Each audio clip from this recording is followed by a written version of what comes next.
pagi kawan global, senang sekali saya Ari kembali menjumpai Anda dalam Bincang Global untuk edisi pagi hari ini 11 Maret 2022. Kali ini kawan global kita kedatangan narasumber dari Polda Nusa Tenggara Barat dan tema kita adalah pengamanan event MotoGP. Tentu saja kawan global ini adalah event yang sudah kita nantikan bersama ya. Dan untuk pagi ini kita akan membahas mengenai pengamanan event MotoGP bersama dua orang narasumber yang sudah hadir di studio kami. Langsung kita sapa beliau-beliau.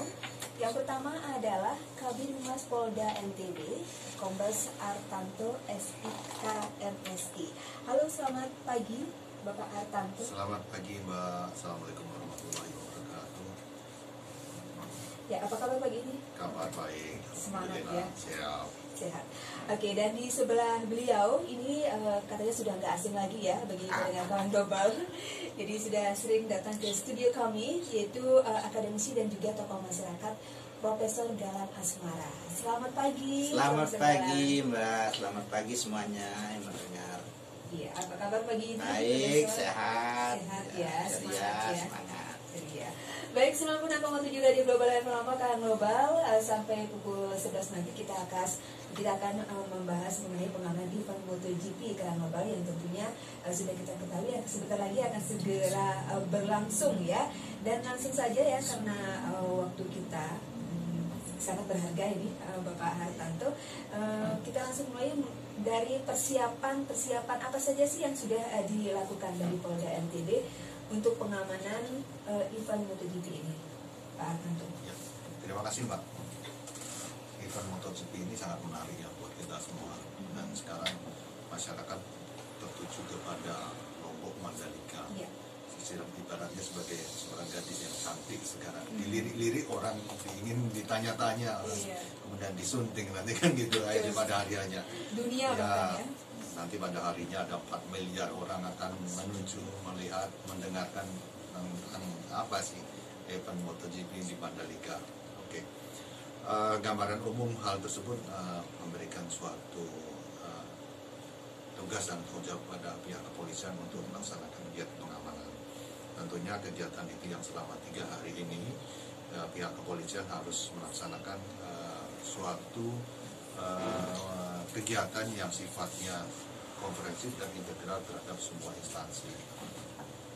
Event ini terlaksana pada tanggal 18 sampai 19 Maret 2022.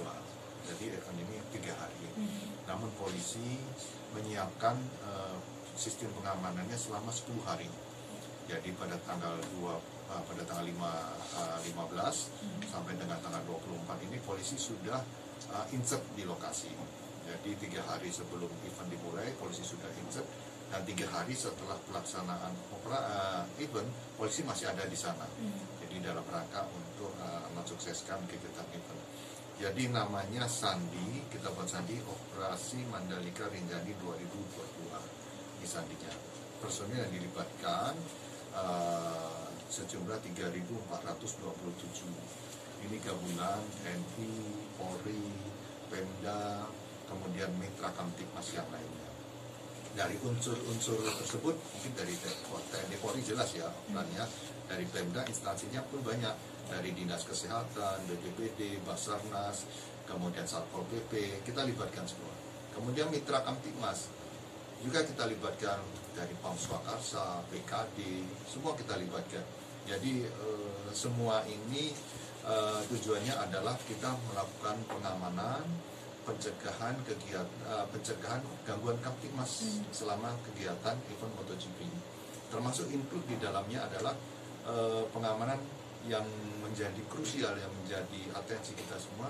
Salah satu indikator pengamanan yang sukses atau tidak adalah bagaimana rekayasa arus lalu lintas. Jadi pada saat event tersebut orang akan melihat bagaimana arus lalu lintasnya, terjadi kemacetan atau tidak, terjadi crowd atau tidak, bagaimana pada saat penukaran tiket terjadi antrian atau bagaimana lancar atau tidak. Ini salah satu indikator keberhasilan pengamanan. Nah, ini kita sudah melakukan berbagai cara, berbagai konsep yang sudah dilatih dalam bentuk TFG, FGD, simulasi yang sudah kita lakukan. Dan saat ini sedang berproses Dan saat ini kita menunggu keputusan kebijakan dari pihak ITDC, keputusannya apa mengenai contohnya ya, mengenai penukaran tiket yang selama ini, yang saat ini ditunggu-tunggu sama penonton. Iya. Wah, saya ini sudah beli tiket. Iya. Wah, sudah beli tiket, saya nontonnya di premium.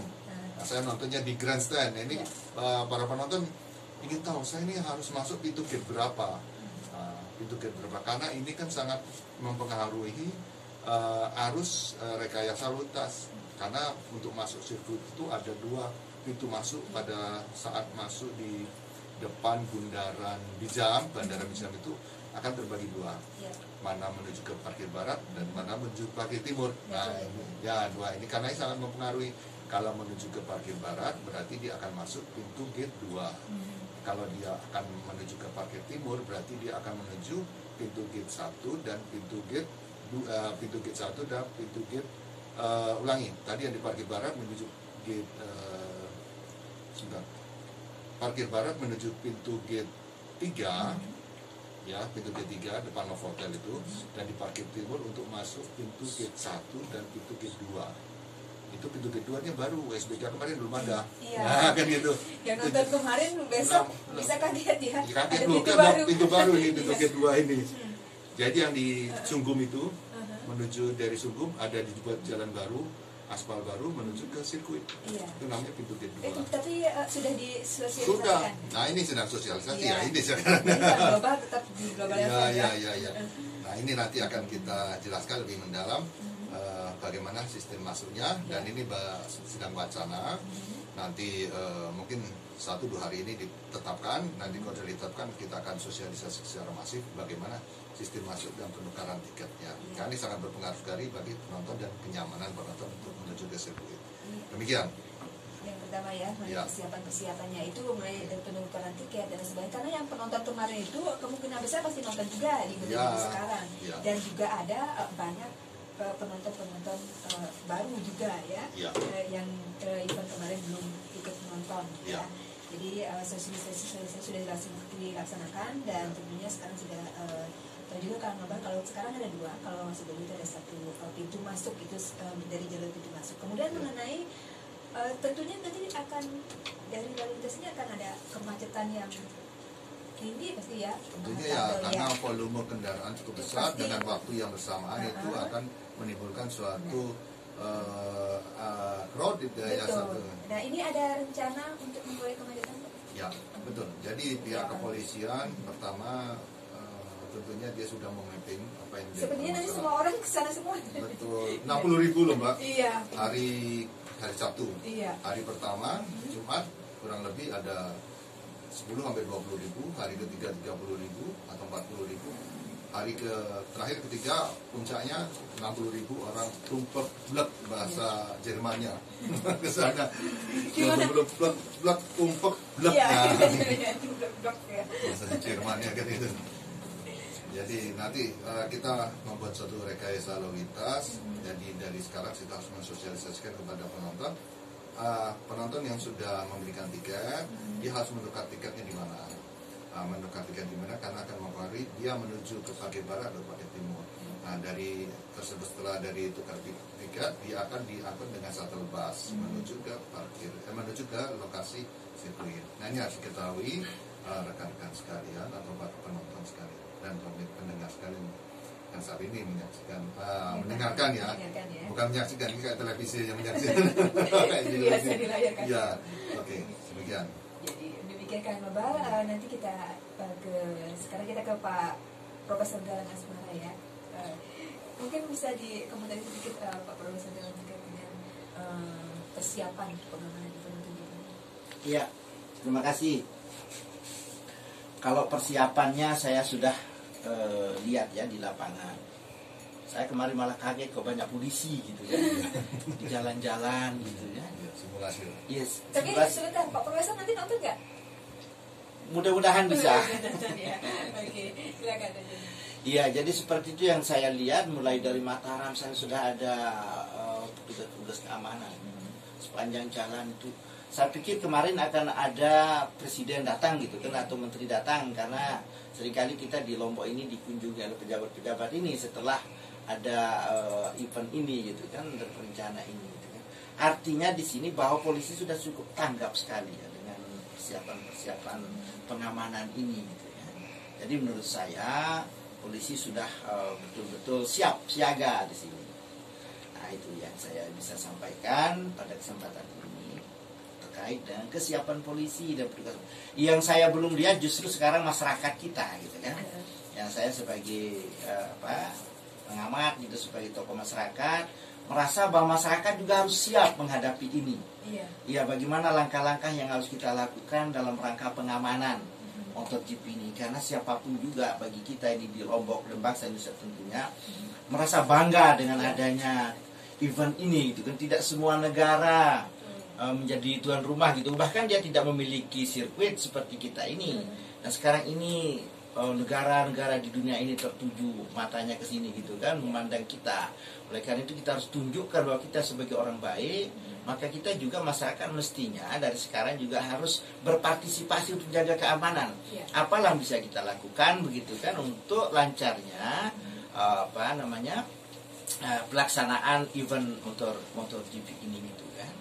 Oleh karena itu saya sendiri sebagai anggota masyarakat juga menghimbau supaya kita dari sekarang ikut bergabung dengan polisi gitu kan. Kalau kita punya Paswah Karsa, apa yang boleh kita lakukan di sini? Apakah kita menjaga anak-anak misalnya tidak menyeberang jalan, itu sudah suatu partisipasi gitu kan, sudah ada kegiatan kita.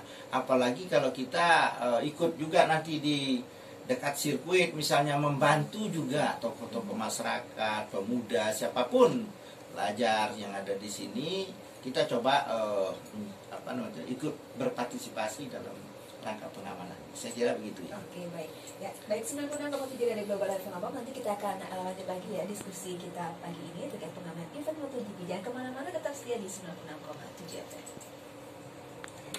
Global FM Abang, Kang Global, balik lagi ke Bincang Global yang masih bersama Komda RTV Kang Global. Jadi tadi kita sudah membahas yang dari pengamanan event MotoGP. Jadi ini adalah event yang luar biasa besar dan pengamanannya juga sangat-sangat wah ya Kang Global, karena selain mengamankan penonton, nanti juga tentunya juga ada VIP. Jadi kalau tadi ada Bapak Artanto sendirian ya memberikan penjabaran, berikut ada Bapak Wadir Lalu Lintas Polda NTB, Bapak Romadoni. Selamat pagi Pak. Selamat pagi. Iya, jadi ini datang ya. Siap Karena harus personilnya banyak ya, kemudian harus beramai-ramai ya, karena event yang sangat besar ya. Betul. Pas sekali nih Pak Romadoni, kita sedang ngebahas, kita mau membicarakan mengenai rekayasa lalu lintas, karena nanti kan itu sangat penuh ya. Siap, betul. Seperti apa rekayasa lalu lintas yang akan dilakukan? Baik, terima kasih Mbak atas waktunya yang diberikan. Jadi saya akan sedikit menjelaskan untuk kegiatan rekayasa lalu lintas yang akan dilaksanakan oleh Polda Nusa Tenggara Barat dalam kegiatan event MotoGP 2020 ini nanti pada tanggal 18 sampai tanggal 20 Maret 2022. Jadi di sini kami akan menyampaikan bahwa ada 5 pintu masuk utama menuju ke sirkuit Mandalika. Yang pertama, pintu pertama itu adalah pelabuhan embarkasi haji dulu, yang ex embarkasi haji di depan Hotel Dimek di Lombok Tengah. Jadi sebelum Bundaran Bizam. Itu. Jadi di sana akan diadakan penukaran tiket, sehingga diharapkan nanti pada saat hari H tanggal 18, 19 dan 20, jadi tidak tertumpu lagi masyarakat yang akan menukar tiket. Ini pengumuman. Terus kemudian saya kembali lagi. Jadi modelnya nanti dari masing-masing tempat itu, jadi sudah disediakan moda transportasi. Dalam hal ini adalah shuttle bus yang akan nanti membawa para penonton sekalian menuju baik itu parkir timur maupun parkir barat. Jadi di sini kami juga menghimbau bagi masyarakat yang akan menonton, mungkin kalau bisa menggunakan moda transportasi itu, karena itu adalah free, tidak ada ongkos, seperti itu. Jadi nanti di ex Bandara Selaparang itu nanti di situ akan ada bis yang akan membawa para penonton sekalian itu yang bila sudah menukar tiket ya. Iya. Nah, kemudian dari masing-masing tempat pemberangkatan di situ sudah disediakan bis dan moda transportasi yang lain dibawa ke Bandara X Laparan. Ya, nanti dari situ Bandara X Laparan itu targetnya memang masyarakat khususnya yang dari Lombok Utara maupun dari wilayah Senggigi, sehingga nanti agak berkurang jumlah kendaraan yang menuju ke Mandalika seperti itu. Nah, kalau nanti penonton yang dari Lembar, kemudian Gilimas dan Kayangan, itu nanti mereka pada hari H, tanggal 18, 19, 20 itu nanti langsung dari lokasi tersebut langsung menuju ke